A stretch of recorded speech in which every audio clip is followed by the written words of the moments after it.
In the 2023 NBA Draft, it seems like everyone's focusing on a certain few players. At the very top end, all the talk is on Wemby, Scoot, and Miller. When you get into the mid-lottery, all I tend to hear in most circles is fans hoping that they get the chance to draft Whitmore, Walker, one of the Thompson twins, or Taylor Hendricks even.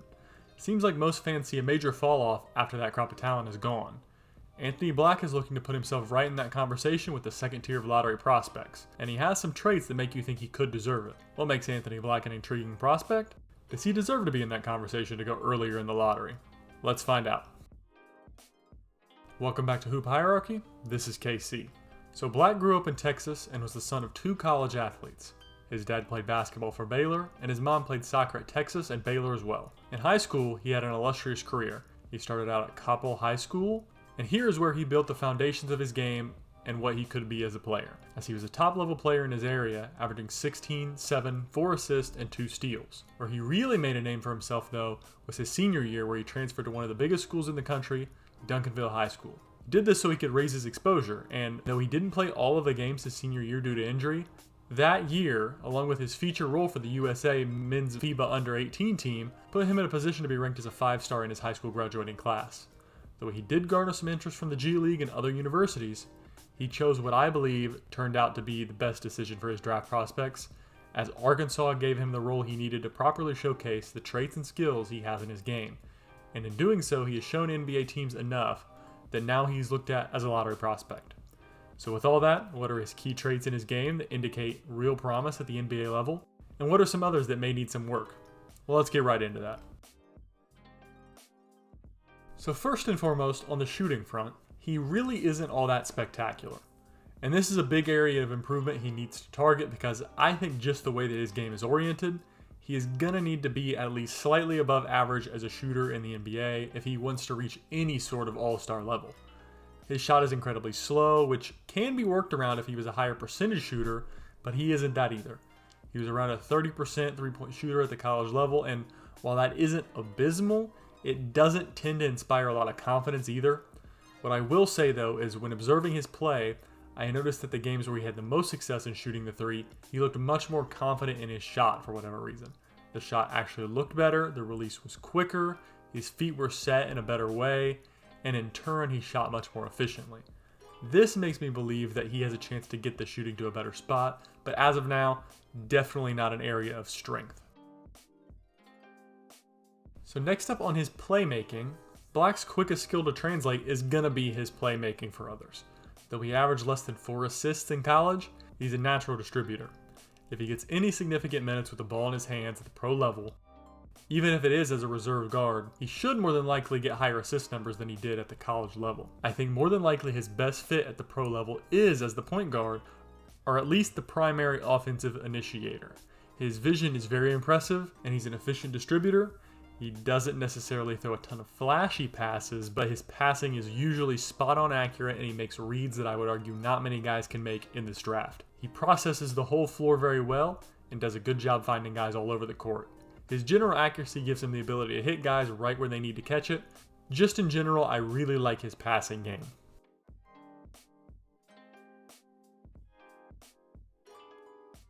While creation for others is a real strength for Anthony, I feel like his self-creation leaves a bit to be desired, and it creates a bit of concern when it comes to his ability to be a high-level player at the next level. A lot of this stems from the fact that he really isn't all that quick in the grand scheme of things compared to other guards. He is pretty strong, yes, and this helps him get into the paint when he needs to, and his finishing is good when he has a chance to do so, but we'll touch more on that later. I think that his lack of quickness versus stronger NBA guards is probably really going to hurt him, especially since guards in the NBA as of now are going to be able to go under screens on him as he isn't a threat on the perimeter. If he manages to get into the paint, like I said, he's not too bad. He's a good finisher. Same if he gets a little space in the mid-range. The separation to get those shots on a consistent basis is what I see as a real question mark though.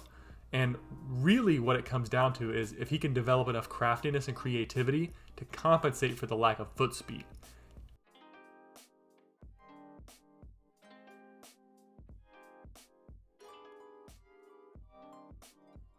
And so I mentioned this one briefly earlier, but I like where Black's game is at when it comes to his finishing. When he manages to get into the paint, he finishes strong due to his size and strength. His touch around the rim is really solid as well, and he has the ability to adjust midair to avoid contact at finish. He actually can get up and dunk on some people pretty well as well. I think that generally he has some value in the drive and kick game, as whenever he makes his way into the interior, he does have the vision to find players around the perimeter. It isn't just with the ball in his hands either, as he is a really solid off-ball cutter. His general intelligence and feel for the game is really what drives a lot of his best skills. And on this specific trait, he reads the defense well in all aspects. He knows when to cut and when to move, and this helps him be an asset for offenses. He's a great player in the fast break game as well, as he can operate both as the dump-off man and the passer in those situations, providing a good deal of versatility to a team that would happen to draft him. Another trait that is massively benefited by his feel for the game, his defense. He is one of the best guard defenders in the lottery in my opinion, and he shouldn't struggle to translate on this end of the NBA. His timing on steals is great, he cuts the passing lanes at the right time, and he's rarely caught out of position when rotating over to help on the drive. His length for a guard is really helpful here too, as he's able to extend and get some steals that other guards likely wouldn't be able to reach. His strength also gives him the ability to be switchable, and this is something that on the NBA level, this is of the utmost importance, and the amount of top of the key screens we see to create advantageous switches, very important trait to have. He can guard 1 to 3 really well, and as long as the 4 he switches onto isn't huge, I can see him doing a competent job switching onto them as well.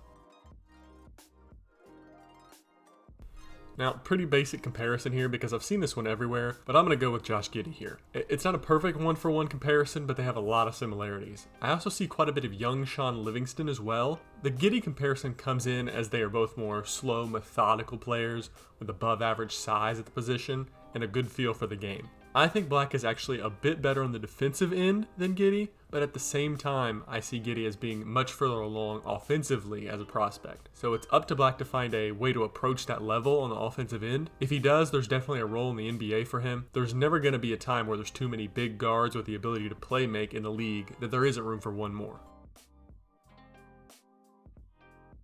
So in conclusion, if anything can be said about Anthony Black, he is an intelligent basketball player. I think that this gives him a really nice floor as a prospect, simply due to the fact that he doesn't have any traits that he's so bad at that he's going to play himself off the court with them. He's a solid defender, smart offensively, good rebounder, competent driver, great passer. While other than passing, he doesn't have any one standout trait, so that along with his slow foot speed may have the potential to cap his ceiling. At the same time, you look at some of the best players in the NBA currently, like Luka and Jokic, and being slow, much slower than Anthony Black realistically, and it hasn't negatively affected them in the slightest. So while in general that's a negative trait, he does have some intrigue just due to, again, the intelligence and feel for the game aspect. If I were to predict, I think that he isn't super likely to be a star level player. I do think he has a great chance to carve out a prominent role as an above average playmaker and defender on a decent team for a long time throughout his NBA career. And in my opinion, that is nothing to discount. Late lottery, you want a superstar, sure, but looking at the lottery in the past, the percentage of guys that fall out of the league is pretty high. I don't see Black being one of those players. So for teams that need a smart and efficient guard, that can be a piece for a good team, even if he isn't the star piece, Anthony Black can be a decent option for teams like that. And so now we have come to the end of this video. I thank you all for watching. Like always, I always appreciate all the support. And if you like this type of content, be sure to like and subscribe because we've got more player profiles coming on the way for all the lottery prospects in the NBA draft. So, of course, this is all just my opinion based on what I've seen on the tape. If you agree or disagree, let me know. If you got any video ideas for the future, let me know as well. But with all that, thanks again for watching. Hope you guys enjoyed this one.